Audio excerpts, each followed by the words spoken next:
Hi hello ನಮಸ್ಕಾರ. ನಾನು ಅಭಿಷೇಕ್ ಶೃಂಗೇರಿ. ಇವತ್ತಿನ ಈ ಒಂದು ವಿಶೇಷ ಸಂದರ್ಶನದಲ್ಲಿ ದೇವದಾನ ಗ್ರಾಮ ಪಂಚಾಯಿತಿಯಲ್ಲಿ 3 ಬಾರಿ ಸದಸ್ಯರಾಗಿ ಒಮ್ಮೆ ಅಧ್ಯಕ್ಷರಾಗಿ ಚಿಕ್ಕಮಗಳೂರು ಜಿಲ್ಲಾ ಪಂಚಾಯಿತಿಯಲ್ಲಿ 1 ಬಾರಿ ಸದಸ್ಯರಾಗಿಯೂ ಕೂಡ ಸೇವೆಯನ್ನು ಸಲ್ಲಿಸಿ ಪ್ರಸ್ತುತ ಇನ್ನು ಚಿಕ್ಕಮಗಳೂರು ಜಿಲ್ಲಾ ಕಾಂಗ್ರೆಸ್ಸಿನಲ್ಲಿ ಪ್ರಧಾನ ಕಾರ್ಯದರ್ಶಿಯಾಗಿ ಸೇವೆ ಸಲ್ಲಿಸ್ತಾ ನರಸಿಂಹರಾಜಪುರ ಹಾಗೂ ಕಾಂಡ್ಯ ಏನು ಅಕ್ರಮ ಸಮಿತಿಯ ಸದಸ್ಯರಾಗಿಯೂ ಕೂಡ ಪ್ರಸ್ತುತ ಸೇವೆಯನ್ನು ಸಲ್ಲಿಸುತ್ತಿರುವಂತಹ ಮಾಜಿ ಜಿಲ್ಲಾ ಪಂಚಾಯಿತಿಯ ಸದಸ್ಯರಾಗಿರುವಂತಹ ಶ್ರೀಯುತ ಎಸ್ಪೇಟೆ ಸತೀಶ್ ನಮ್ಮ ಜೊತೆ ಇದ್ದಾರೆ. ಸತೀಶ್ ಅವರ ಕಾರ್ಯಕ್ರಮಕ್ಕೆ ಆತ್ಮೀಯ ಸ್ವಾಗತ. ಸರ್ ಹೇಗಿದ್ದೀರಾ? ಚೆನ್ನಾಗಿದೆ. ಓಕೆ, ಸತೀಶ್ ಅವರೇ, ಮೊದಲನೇದಾಗಿ ಗ್ರಾಮ ಪಂಚಾಯಿತಿಯ ಮೂಲಕ ನಿಮ್ಮ ಒಂದು ರಾಜಕೀಯವನ್ನ ಆರಂಭ ಮಾಡ್ತೀರಾ ಬಹುತೇಕ. ಆ ಗ್ರಾಮ ಪಂಚಾಯಿತಿಯಲ್ಲಿ 3 ಬಾರಿ ಸದಸ್ಯರಾಗಿ ಕೂಡ ನೀವು ದೇವದಾನ ಗ್ರಾಮ ಪಂಚಾಯಿತಿಯಲ್ಲಿ ಸೇವೆಯನ್ನು ಸಲ್ಲಿಸಿರುವಂತದ್ದು. ಅಂದಿನ ಆ ದಿನವನ್ನ 1 ಬಾರಿ ಈಗಿನ ಒಂದು ಇವತ್ತು ಈ ಒಂದು ನಿಮಿಷಕ್ಕೆ ಮೆಲ್ಕಾಕ್ ಮಾಡಿದ್ರೆ ಹೇಗನ್ಸುತ್ತೆ? ಇಲ್ಲ ಸರ್, ರಾಜಕಾರಣದಲ್ಲಿ ಬಹುಶಃ ಇಂಥ ಒಂದು ಸ್ಥಿತಿ ನಿರ್ಮಾಣ ಆಗುತ್ತೆ ಅಂತೇಳಿ ಗೊತ್ತಾಗಿದ್ದಿದ್ರೆ ನಾನು ಅವತ್ತು ರಾಜಕಾರಣಕ್ಕೆ ಬರ್ತಾ ಇರ್ಲಿಲ್ಲ. ಅವತ್ತು ನಾವು ಕಾಲೇಜಿನ ದಿನಗಳಲ್ಲಿ ನಾವು ಭಾಷಣ ಮಾಡ್ತಾ ಇದ್ದಿದ್ದು, ಹೋರಾಟ ಮಾಡ್ತಾ ಇದ್ದಿದ್ದು, ನಮ್ಮ ದಲಿತ ಸಂಘರ್ಷ ಸಮಿತಿಯ ವಿದ್ಯಾರ್ಥಿ ಒಕ್ಕೂಟದ ಮುಖಾಂತರ ನನ್ನ ಹೋರಾಟಗಳನ್ನೆಲ್ಲ ನೋಡಿ ಇಲ್ಲಿರ್ತಕ್ಕಂಥ ನಮ್ಮ ಹಿರಿಯರು, ಮುಕ್ತಿಯಾರ್ ಅಹಮದ್, ಗೌಸು, ರಾಯಪೌಡ್ರು, ಜಯರಾಮ್ ರಾಯರು ಇವರೆಲ್ಲ ನನ್ನನ್ನ ರಾಜಕಾರಣಕ್ಕೆ ತಗೊಬಂದು ಇಳಿಸಿದ್ರು. ಆದ್ರೆ ಇವತ್ತಿನ ಈ ಕೆಟ್ಟ ರಾಜಕೀಯ ವ್ಯವಸ್ಥೆ ಒಳಗಡೆ ನಾನು ಯಾಕಾದ್ರೂ ಈ ಫೀಲ್ಡಿಗೆ ಬಂದೆ ಅಂತಕ್ಕಂಥ ಕೊರಗು ಮತ್ತೆ ನೋವಂತೂ ಖಂಡಿತ ಇದೆ.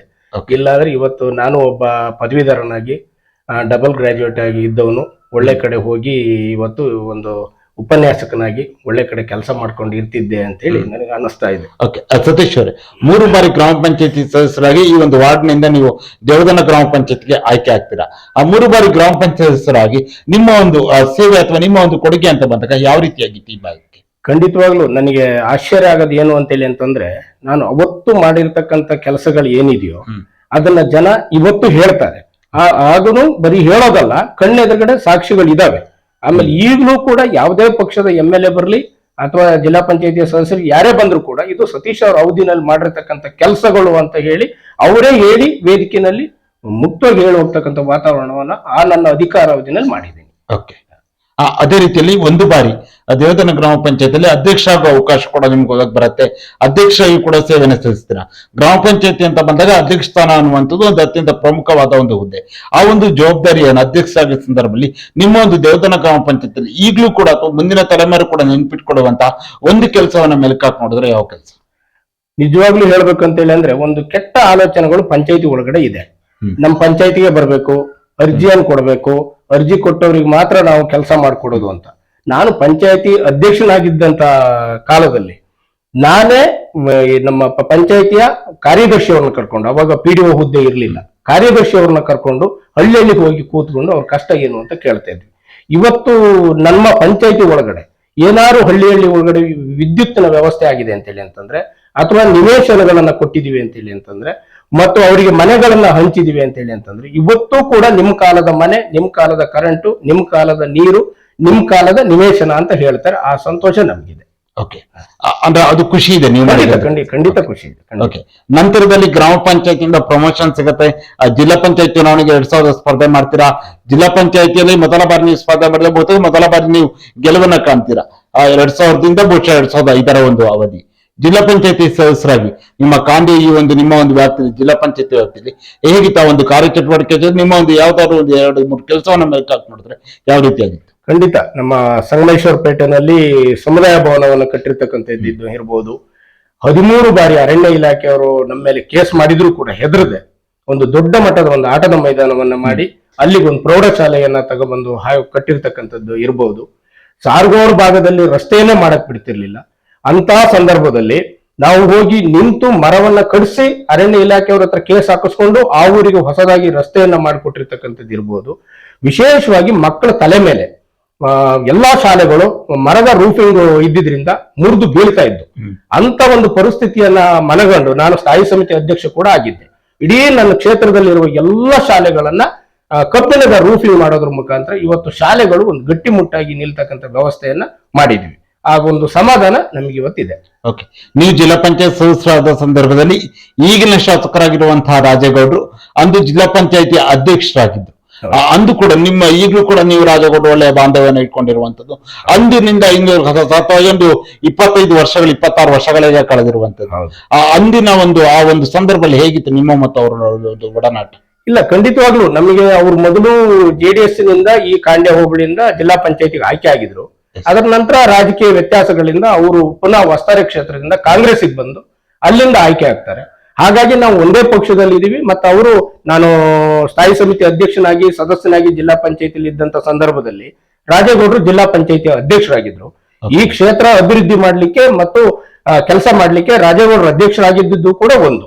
ಅವರ ಏನ್ ನಾವು ಕೇಳಿದಾಗ ಅನುದಾನವನ್ನು ಕೊಟ್ಟು SJRY ಅಂತೇಳಿ ಒಂದು ಯೋಜನೆ ಇತ್ತು. ಆ ಯೋಜನೆಯಲ್ಲಿ ಇಡೀ ಕ್ಷೇತ್ರದಲ್ಲಿ ಎಲ್ಲಾ ಕೆಲಸಗಳನ್ನು ಮಾಡಿ ಮುಗಿಸ್ಲಿಕ್ಕೆ ರಾಜೇಗೌಡರು ನಮಗೆ ಸಹಕಾರವನ್ನು ಮಾಡಿದ್ದಾರೆ. ಅವತ್ತು ಏನು ಸಹಕಾರವನ್ನು ಕೊಟ್ಕೊಂಡು ಬಂದ್ರು ರಾಜೇಗೌಡರು, ಅದೇ ಸಹಕಾರ ಇವತ್ತು ಕೂಡ ಮಾಡ್ತಾ ಇದ್ದಾರೆ. ನಾವು ಎಲ್ಲೇ ಹೋದ್ರೆ ಯಾವುದೇ ಅಭಿವೃದ್ಧಿ ಕೆಲಸಗಳಿರ್ಲಿ ಅಥವಾ ಯಾವುದೇ ಕಷ್ಟ ಸುಖಗಳಲ್ಲಿ ಅವ್ರ ಹತ್ರ ಹೋಗಿ ಚರ್ಚೆ ಮಾಡಿದಂತ ಸಂದರ್ಭದಲ್ಲಿ ಅವ್ರು ಯಾವುದನ್ನು ಕೂಡ ಇಲ್ಲ ಅಂತ ಹೇಳಿಲ್ಲ. ಆ ಒಂದು ಒಡನಾಟ ಇವತ್ತು ಕೂಡ ಮುಂದುವರ್ಕೊಂಡು ಹೋಗಿದೆ.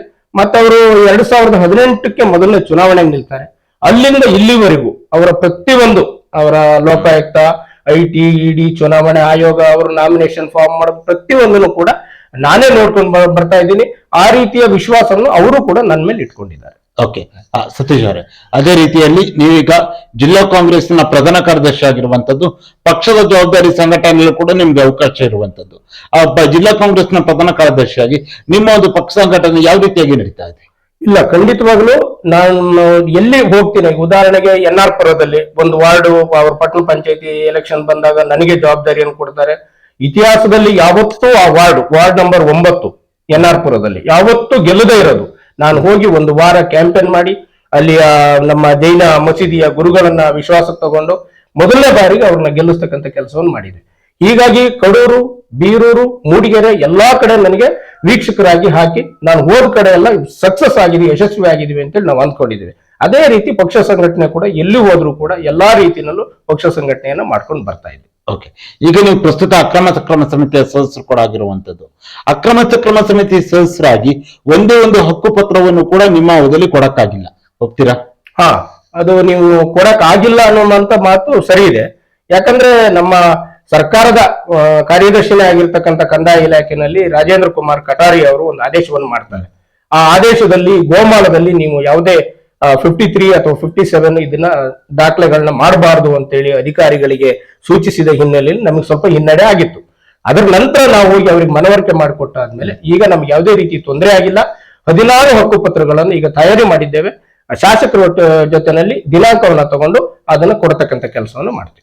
16 ಹಕ್ಕು ಪತ್ರ ಸಿಗತ್ತಾಗ ಅಂದ್ರೆ ಎಲ್ಲೂ ಒಂದ್ ಕಡೆ ಈಗ ಸರ್ಕಾರಗಳು ಬಂದ ಒಂದು 3 ವರ್ಷಗಳಿಗೆ 2.5 ವರ್ಷಗಳಿಗೆ ಆಯ್ತು, ಇನ್ನೇನು ಒಂದು 2 ತಿಂಗಳಾದ್ರೂ 3 ವರ್ಷಗಳೇ ಮುಗ್ದು ಹೋಗುವಂಥದ್ದು. ಅಂಥದ್ರಲ್ಲಿ ಒಂದೇ ಒಂದು ಹಕ್ಕು ಪತ್ರವನ್ನು ಕೊಡದೇ ಇರುವಂತದ್ದು ಎಲ್ಲೂ ಒಂದ್ ಕಡೆ ಆಡಳಿತ ವ್ಯವಸ್ಥೆ ವೈಫಲ್ಯ ಅಂತ ಅನ್ಸಲ್ವಾ? ಇಲ್ಲ, ಅದು ಕಾನೂನು ತೊಡಕುಗಳೇ. ಮತ್ತೆ ಹಿಂದಿನ ಸರ್ಕಾರ ಕೂಡ ಕೆಲವೊಂದು ಈ ಅರಣ್ಯ ಇಲಾಖೆಗೆ ಯಾವುದೇ ಇದನ್ನ ಬರಿಬೇಕು ಅಂತ ಎಲ್ಲೂ ನಿಯಮ ಇಲ್ಲ. ಆದ್ರೆ ಹಿಂದಿನ ಸರ್ಕಾರ ನಿಮ್ಮ ಎಲ್ಲ ಇವನು ಅರಣ್ಯ ಇಲಾಖೆ ಒಪಿನಿಯನ್ ಪಡ್ಕೊಳ್ಳಿ ಅಂತ ಹೇಳಿದ್ದಕ್ಕೋಸ್ಕರ ನಮಗೆ ತಡ ಆಗಿದೆ ಮತ್ತು ತೊಂದರೆ ಆಗಿದೆ. ಈ ಕಾರಣಕ್ಕೋಸ್ಕರ ರೈತರಿಗೆ ತುಂಬಾ ತೊಂದರೆ ಆಗಿದೆ.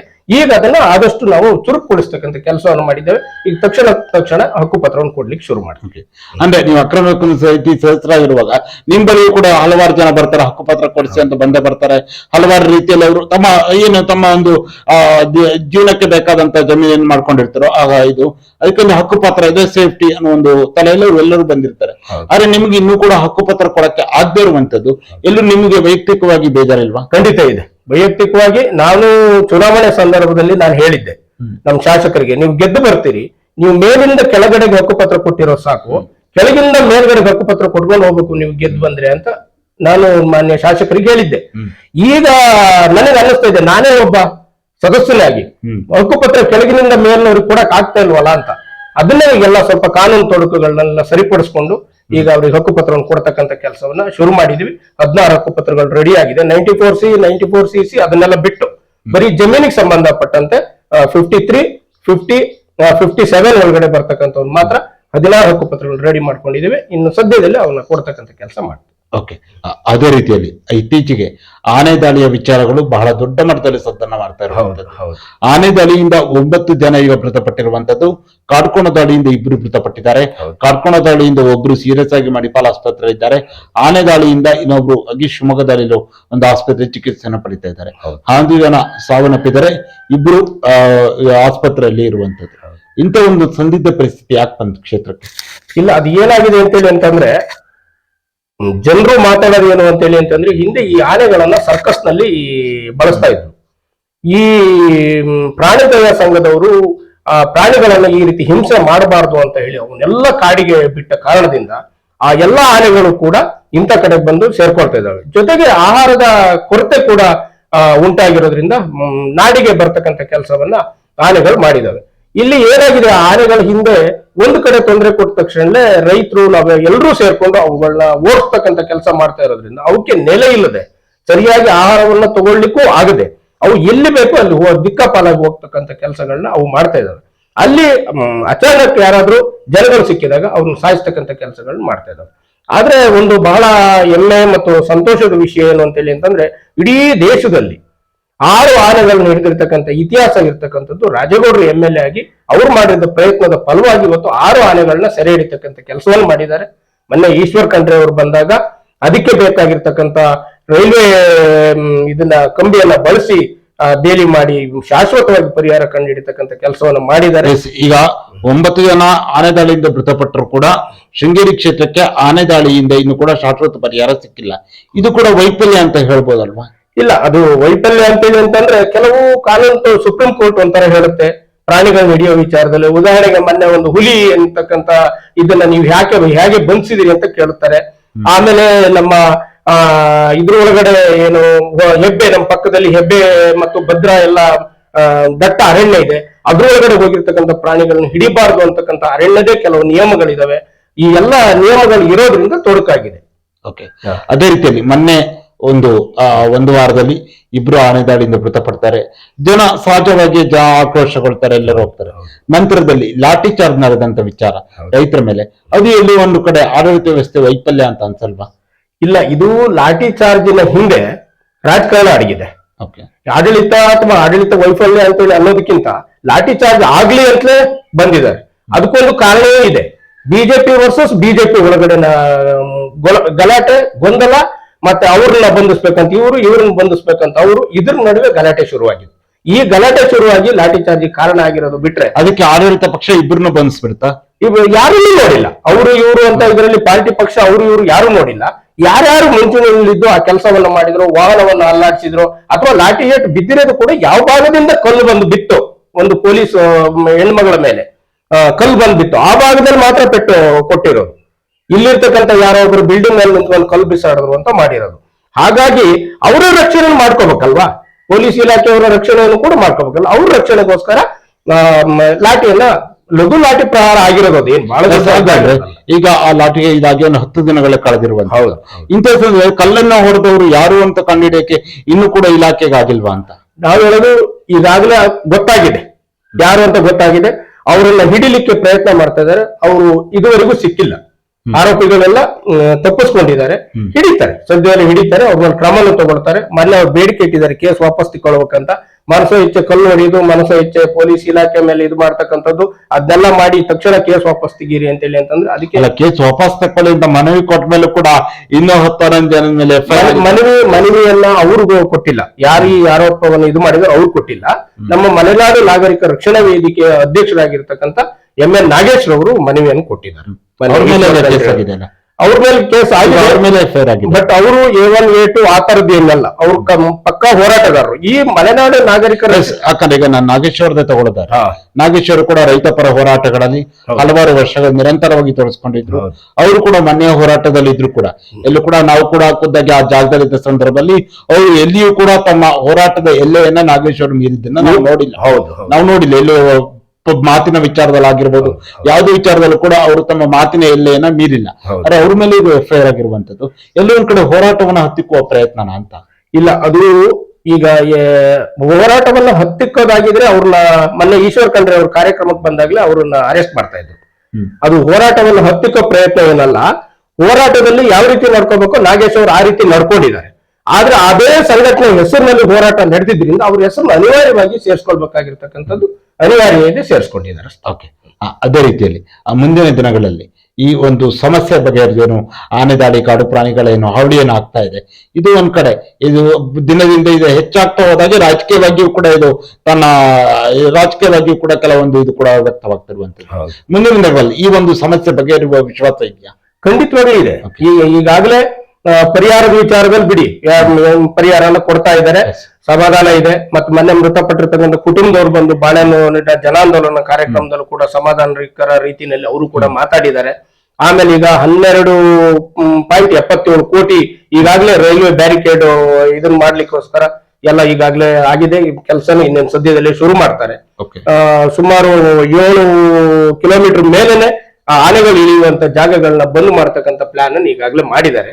ಹಾಗಾಗಿ ಸಮಸ್ಯೆ 100% ಕಡಿಮೆ ಮಾಡ್ತೀವಿ ಅಂತಲ್ಲ, ಬಹುತೇಕ ಕಡಿಮೆ ಆಗುತ್ತೆ ಅಂತಕ್ಕಂಥ ವಿಶ್ವಾಸ ಇದೆ. ಈಗ ಇನ್ನೊಂದು ನಿರೀಕ್ಷೆ ಇರುವಂತದ್ದು ಬಜೆಟ್ ಈಗ ಇರುವಂತದ್ದು. ಹೌದು, ನಾಳೆ ಈಗ ಬಜೆಟ್ 6ನೇ ತಾರೀಕಿನ ಬಜೆಟ್ ಮಂಡನೆ ಆಗ್ತಾ ಇರುವಂತದ್ದು. ಆ ಬಜೆಟ್ ಅಲ್ಲೂ ಕೂಡ ಈ ಆನೆ ದಾಳಿ ಆಗಿರ್ಬೋದು, ಕಾಡು ಪ್ರಾಣಿಗಳ ದಾಳಿಯನ್ನು ತಡೆಯುವ ನಿಟ್ಟಿನಲ್ಲಿ ವಿಶೇಷ ಪ್ಯಾಕೇಜ್ ಏನಾದರೂ ಶೃಂಗೇರಿ ಕ್ಷೇತ್ರಕ್ಕೆ ಅಥವಾ ನಮ್ಮ ಶೃಂಗೇರಿ ಮೂಡಿಗೆರೆ ಭಾಗಕ್ಕೆ ಘೋಷಣೆಗೂ ವಿಶ್ವಾಸ ಏನಾದ್ರೂ ಇದೆಯಾ? ಶಾಸಕರು ಈಗಾಗಲೇ ಮನವಿಯನ್ನು ಕೊಟ್ಟಿದ್ದಾರೆ, ಸಿದ್ದರಾಮಯ್ಯ ಅವರಿಗೆ ಭೇಟಿ ಮಾಡಿ ಮನವಿಯನ್ನು ಕೊಟ್ಟಿದ್ದಾರೆ.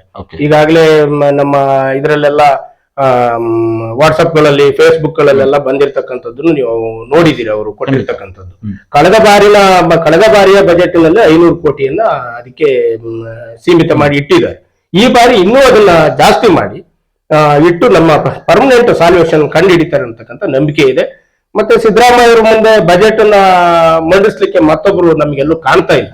ಹಾಗಾಗಿ ಒಳ್ಳೆ ಬಜೆಟ್ ಅನ್ನು ಕೂಡ ಕೊಡ್ತಾರೆ ಅಂತ ನಾವು ಅಂದ್ಕೊಂಡಿದ್ವಿ. ಓಕೆ, ಅದೇ ರೀತಿಯಲ್ಲಿ ನಿಮ್ಮ ಒಂದು ಭಾಗದಲ್ಲಿ ನೀವೀಗ ಶಾಸಕರ ಬಳಿ ಹೋದ ಸಂದರ್ಭದಲ್ಲಿ ಈಗ ಯಾವುದೋ ಒಂದು ಬೇಡಿಕೆಗಳನ್ನ ಇಟ್ಟಿರ್ತೀರಾ, ಆ ಬೇಡಿಕೆಗಳನ್ನ ಅವ್ರು ಯಾವ ರೀತಿಯಾಗಿ ಯಾಕಂದ್ರೆ ಈಗ ನೀವು ಕೂಡ ಹಿಂದೆ ಜಿಲ್ಲಾ ಪಂಚಾಯತ್ ಸದಸ್ಯರಾಗಿದ್ದು, ಅವರು ಅಧ್ಯಕ್ಷ ಆಗಿದ್ದಾಗಲೇ ನೀವು ಸ್ಥಾಯಿ ಸಮಿತಿಯ ಇದು ಕೂಡ ಆಗಿದ್ರಿ. ಹೀಗಿರುವಾಗ ನಿಮ್ಮ ಒಂದು ಬೇಡಿಕೆಗಳು ಇಟ್ಟ ಸಂದರ್ಭದಲ್ಲಿ ಅವ್ರು ಯಾವ ರೀತಿಯಾಗಿ ಒಂದು ಪ್ರತಿಕ್ರಿಯೆ ಅಥವಾ ಯಾವ ರೀತಿಯಾಗಿ ಅದಕ್ಕೊಂದು ರಿಯಾಕ್ಟ್ ಮಾಡುವ ರೀತಿಯಾಗಿರ್ಬೋದು, ಅಥವಾ ನಿಮ್ಮ ಒಂದು ಬೇಡಿಕೆಗಳನ್ನ ಯಾವ ರೀತಿಯಾಗಿ ಪೂರೈಕೆ ಮಾಡ್ತಾರೆ? ಸರ್, ಇಲ್ಲಿ ನಮ್ಮಲ್ಲಿ ಒಂದು ನಿಯಮ ಅಂತ ಇದೆ ಪಕ್ಷದ ಒಳಗಡೆ. ಹೋಬಳಿ ಅಧ್ಯಕ್ಷರು ಇದ್ದಾರೆ, ಬ್ಲಾಕ್ ಅಧ್ಯಕ್ಷರು ಇದ್ದಾರೆ, ನಮ್ಮ ಪಂಚಾಯತಿ ಮಟ್ಟದ ಅಧ್ಯಕ್ಷರುಗಳಿದ್ದಾರೆ, ಬೂತ್ ಅಧ್ಯಕ್ಷರುಗಳಿದ್ದಾರೆ. ನಮ್ಮ ಶಾಸಕರು ಏನ್ ಮಾಡಿದ್ದಾರೆ, ಈ ಬೂತ್ ಅಧ್ಯಕ್ಷಗಳಿಂದ ಹಿಡಿದು ನಮ್ಮ ಬ್ಲಾಕ್ ಅಧ್ಯಕ್ಷರವರೆಗೂ ಕೂರಿಸಿ ಒಂದು ಸಭೆ ಮಾಡಿ ಒಂದು ಪಟ್ಟಿಯನ್ನು ತಗೊಂಡಿದ್ದಾರೆ. ಯಾವ ಕೆಲಸಗಳು ಅತಿ ಮುಖ್ಯ ಅಂತಕ್ಕಂಥ ಪಟ್ಟಿಯನ್ನ ತಗೊಂಡಿದ್ದಾರೆ. ಆ ಪಟ್ಟಿಗೆ ಪ್ರಾತಿನಿಧ್ಯವನ್ನು ಕೊಟ್ಟು ಅವರಿಗೆ ಅನುದಾನ ಬಂದಾಗ ಇದ್ರಲ್ಲಿ ಯಾವ ಕೆಲಸ ಮೊದಲು ಮಾಡಬೇಕು ಅಂತ ಕೇಳ್ತಕ್ಕಂಥ ಕೆಲಸವನ್ನು ಮಾಡ್ತಾರೆ. ಅದ್ರ ಜೊತೆಯಲ್ಲೇ ನಾಯಕರುಗಳು, ಲೀಡರ್ಗಳು ಅಂತ ಆ ಬೂತ್ ಅಲ್ಲಿ ಯಾರು ಇರ್ತಾರೋ ಅವ್ರನ್ನು ಕರೆದು ಕೂರ್ಸ್ಕೊಂಡು ಕೇಳಿ ಅವರು ಕೆಲಸವನ್ನ ಮಾಡ್ತಾ ಇರೋದ್ರಿಂದ ಅವರು ಯಶಸ್ವಿಯಾಗಿ ರಾಜಕಾರಣವನ್ನು ಮಾಡ್ಕೊಂಡು ಹೋಗ್ತಾ ಇದ್ದಾರೆ. ಅಭಿವೃದ್ಧಿ ಕೆಲಸಗಳಿಗೆ ಯಾವುದೇ ತೊಡಕಾಗಿಲ್ಲ. ಓಕೆ, ಸರಿ ಸರ್. ಅದೇ ರೀತಿಯಲ್ಲಿ ಮುಂದೆ ಸರ್ ಈಗ ಇನ್ನೇನು ಜಿಲ್ಲಾ ಪಂಚಾಯತ್ ಚುನಾವಣೆ ಕೂಡ ಬರತ್ತ ಅಂತ ಹೇಳ್ತಾ ಇದ್ದಾರೆ. ಜೂನ್ ಒಳಗೆ ಜಿಲ್ಲಾ ಪಂಚಾಯತ್ ಚುನಾವಣೆ ಬರುವ ನಿರೀಕ್ಷೆ ಕೂಡ ಇರುವಂತದ್ದು. ಮತ್ತೊಮ್ಮೆ ಸತೀಶ್ ಅವ್ರನ್ನ ಜಿಲ್ಲಾ ಪಂಚಾಯತಿ ಸದಸ್ಯರಾಗಿ ನೋಡ್ಬೋದಾ? ನೋಡೋಣ ಸರ್, ಎಲ್ಲ ಭಗವಂತನ ಇಚ್ಛೆ. ಆಶಾವಾದಿಯಾಗಿರಿ, ಖಂಡಿತವಾಗ್ಲೂ ನಮಗೆ ಅವಕಾಶ ಆಗುತ್ತೆ ಅಂತಕ್ಕಂಥ ನಂಬಿಕೆ ಇದೆ.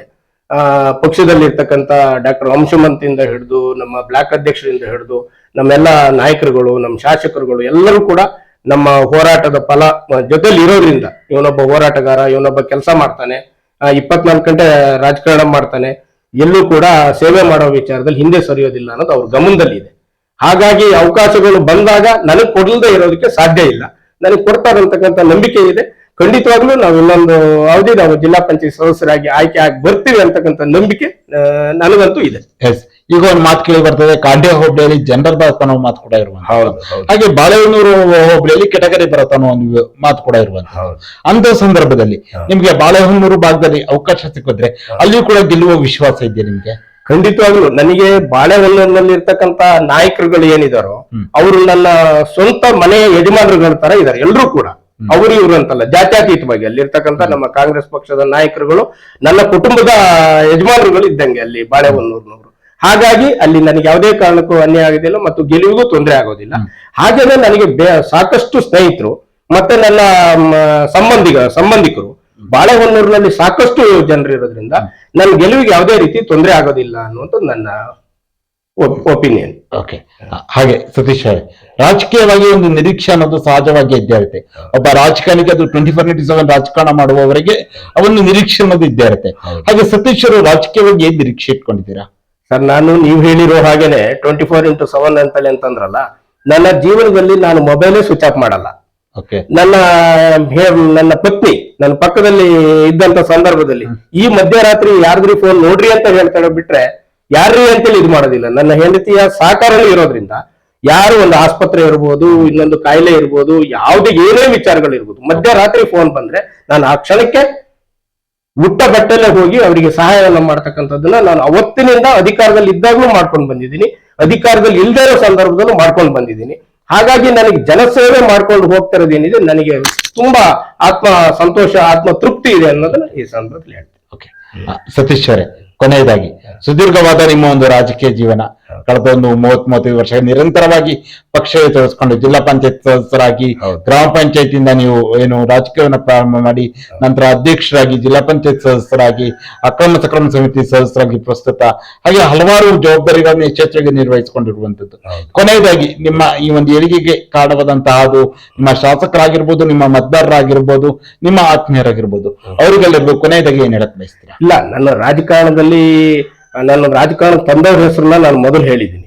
ನನ್ನನ್ನ ರಾಜಕೀಯವಾಗಿ ಬೆಳೆಸಿ ನನ್ನನ್ನು ಮೇಲ್ಮಟ್ಟಕ್ಕೆ ತಗೊಂಡು ಹೋಗಿದ್ದು ಸಗೀರ್ ಅಹಮದ್ ಅವರು, ನಮ್ಮ ಮಾಜಿ ಮಂತ್ರಿಗಳು ಸಗೀರ್ ಅಹಮದ್ ಅವರು ನನ್ನ ಮೇಲ್ಮಟ್ಟಕ್ಕೆ ತಗೊಂಡು ಹೋಗಿದ್ದು. ಇದಕ್ಕೆ ನನ್ನ ಪುಷ್ ಮಾಡಿ ನನ್ನನ್ನು ಇನ್ನೂ ಮೇಲ್ಕ್ ಹೋಗಿ ಅಂತೇಳಿ ಸಪೋರ್ಟ್ ಮಾಡ್ಕೊಂಡು ಅವತ್ತಿಂದ ಬಂದಿರತಕ್ಕಂಥದ್ದು ಅವತ್ತಿಯ ಶ್ರೀಧರ್ ಗೌಡ್ರು, ML ಮೂರ್ತಿ ಅವರು, ಮತ್ತೆ ಈಗ ಡಾಕ್ಟರ್ ಹಂಸುಮಂತ್ ಅವರು. ಯಾವುದೇ ಈ ಹಿಂದೆ ನಾನೊಂದು ಚುನಾವಣೆಯನ್ನ ಸೋತಿದ್ದೇನೆ, ಕೆಲವರು ವಿರೋಧ ಮಾಡಿದ್ರು ಕೂಡ ಪಕ್ಷದಲ್ಲಿ ದುಡಿತಾರೆ, ಅವ್ರದ್ದು ಸರ್ವಿಸ್ ಚೆನ್ನಾಗಿದೆ, ಅವರಿಗೆ ಟಿಕೆಟ್ ಕೊಡಬೇಕು ಅಂತ ಹೇಳಿ ಕೊಡಿಸಿದ್ದಾರೆ. ಹಾಗಾಗಿ ನಾನು ರಾಜಕಾರಣದಲ್ಲಿ ಇನ್ನೂ ಮೇಲ್ ಹೋಗ್ಲಿಕ್ಕೆ ಈ ಎಲ್ಲ ನಾಯಕರುಗಳು ಕಾರಣಕರ್ತರಾಗಿದ್ದಾರೆ. ನಾವು ಖಂಡಿತವಾಗ್ಲೂ ಯಶಸ್ವಿ ಆಗ್ತೀವಿ, ಮುಂದುವರ್ಕೊಂಡು ಹೋಗ್ತೀವಿ ಅಂತಕ್ಕಂಥ ನಂಬಿಕೆ ಇದೆ. ಓಕೆ, ಇದುವರೆಗೂ ಸತೀಶ್ ಅವರೇ ಈ ಒಂದು ವಿಶೇಷ ಸಂದರ್ಶನ ಭಾಗವಹಿಸಿ 3 ಬಾರಿ ನೀವು ಗ್ರಾಮ ಪಂಚಾಯತಿ ಸದಸ್ಯರಾದ ವಿಚಾರ, ಒಮ್ಮೆ ಅಧ್ಯಕ್ಷರಾಗಿ ನೀವು ಯಾವ ರೀತಿಯಾದ ಸೇವೆಯನ್ನು ಮಾಡಿದ್ರಿ, 2000 ಇಸ್ವಿಯಿಂದ 2005ರವರೆಗೆ ಜಿಲ್ಲಾ ಪಂಚಾಯತ್ ಮೊದಲ ಬಾರಿ ಸದಸ್ಯರಾಗಿ ನಿಮ್ಮ ಒಂದು ಕೊಡುಗೆ ಆಗಿರಬಹುದು, ಪ್ರಸ್ತುತ ಅಕ್ರಮ ಸಕ್ರಮ ಸಮಿತಿ ಸದಸ್ಯರಾಗಿ ನೀವು ಯಾವ ರೀತಿಯಾಗಿ ಹಕ್ಕುಪತ್ರವನ್ನು ಕೊಡಲು ಇದು ಮಾಡ್ತಾ ಇದ್ದೀರಾ, ಜೊತೆಯಲ್ಲಿಯೇ ಏನು ಚಿಕ್ಕಮಗಳೂರು ಜಿಲ್ಲಾ ಕಾಂಗ್ರೆಸ್ನ ಪ್ರಧಾನ ಕಾರ್ಯದರ್ಶಿಯಾಗಿ ನಿಮ್ಮ ಒಂದು ಪಕ್ಷ ಸಂಘಟನೆ ವಿಚಾರ ಆಗಿರ್ಬೋದು, ಮುಂದೆ ಬರುತ್ತಿರುವಂತಹ ಚುನಾವಣೆಗಳಾಗಿರಬಹುದು, ಜಿಲ್ಲಾ ಪಂಚಾಯತ್ ಚುನಾವಣೆಗೆ ಮುಂದೆ ಸ್ಪರ್ಧೆ ಮಾಡುವ ವಿಚಾರ, ಜೊತೆಯಲ್ಲೇ ಆನೆ ದಾಳಿಯಿಂದ ಆಗ್ತಿರುವ ಸಮಸ್ಯೆಗಳು, ಅದಕ್ಕೆ ಯಾವ ರೀತಿಯಾಗಿ ನಿಮ್ಮ ಸರ್ಕಾರ ಸ್ಪಂದನೆಯನ್ನ ನೀಡ್ತಾ ಇದೆ, 6 ಆನೆಗಳನ್ನ ಶಾಸಕರು ಹಿಡಿಸಿರುವಂತ ವಿಚಾರ, ಈ ಎಲ್ಲ ವಿಚಾರಗಳ ಕುರಿತಾಗಿ ಸುದೀರ್ಘವಾದ ಚರ್ಚೆಯಲ್ಲಿ ಭಾಗವಹಿಸಿದ್ದಕ್ಕಾಗಿ ನಮ್ಮ ಸೈರಿ ಸಮಾಚಾರ ತಂಡದ ವತಿಯಿಂದ ನಿಮಗೆ ಹೃತ್ಪೂರ್ವಕ ಧನ್ಯವಾದಗಳು ಸರ್. ನೋಡಿದ್ರಲ್ಲ ವೀಕ್ಷಕರೇ, ಇದು ಜಿಲ್ಲಾ ಪಂಚಾಯಿತಿಯ ಮಾಜಿ ಸದಸ್ಯರು, ಜಿಲ್ಲಾ ಕಾಂಗ್ರೆಸ್ನ ಪ್ರಧಾನ ಕಾರ್ಯದರ್ಶಿಗಳಾಗಿರುವಂತಹ, ಕಾಂಗ್ರೆಸ್ ಪಕ್ಷದ ಅತ್ಯಂತ ನಿಷ್ಠಾವಂತ ಕಾರ್ಯಕರ್ತರು, ಮುಖಂಡರು ಆಗಿರುವಂತಹ ಶ್ರೀಯುತ ಎಸ್ಪೇಟೆ ಸತೀಶ್ ಅವರ ಜೊತೆಗಿನ ವಿಶೇಷ ಸಂದರ್ಶನ. ಮುಂದಿನ ವಾರ ಇನ್ನೊಬ್ಬ ವಿಶೇಷ ಅತಿಥಿಯ ಜೊತೆ ನಿಮ್ಮ ಮುಂದೆ ಬರುತ್ತೇನೆ. ನಮಸ್ಕಾರ.